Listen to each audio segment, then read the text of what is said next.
All right, what we do today. I didn't bother doing the filming of this mod just because there's enough of them already out there. If you want to see it, go to Paragon Performance. So I didn't get the wheel spacers from them. I got them from 2M Fabrications, and there's nothing wrong with them. But I'll be honest, go get them from Paragon. Pay the few extra bucks because I had some trouble installing these things, and Paragon saw the video on my website, on my channel, and was like, hey, here's how you do it, and gave me some instructions. Even though I didn't buy the product, I bought it from their competitor. Really cool move, dude. So give those guys a look. They got a bunch of stuff. Really helpful, and they're enthusiasts. They know their stuff.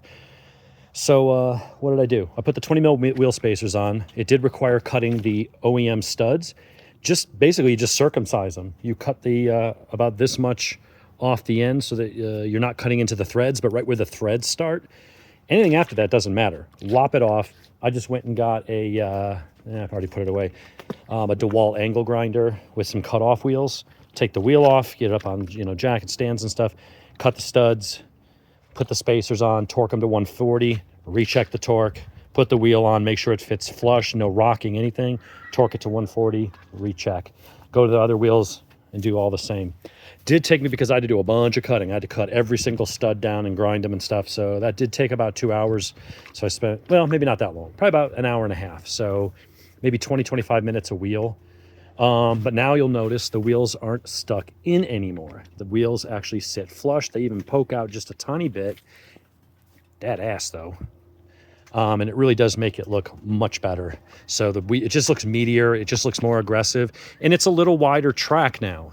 Not by much, but it's 2 centimeters per side. So you got, what is that? 1.5 inches wider stance.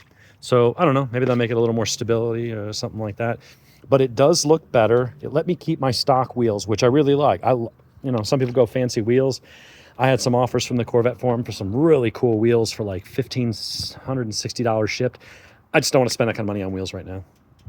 I like the stock wheels. So this just pushed them out, and now it looks kind of like everybody says it should have from the factory. I think from the factory they do it, they tuck them in.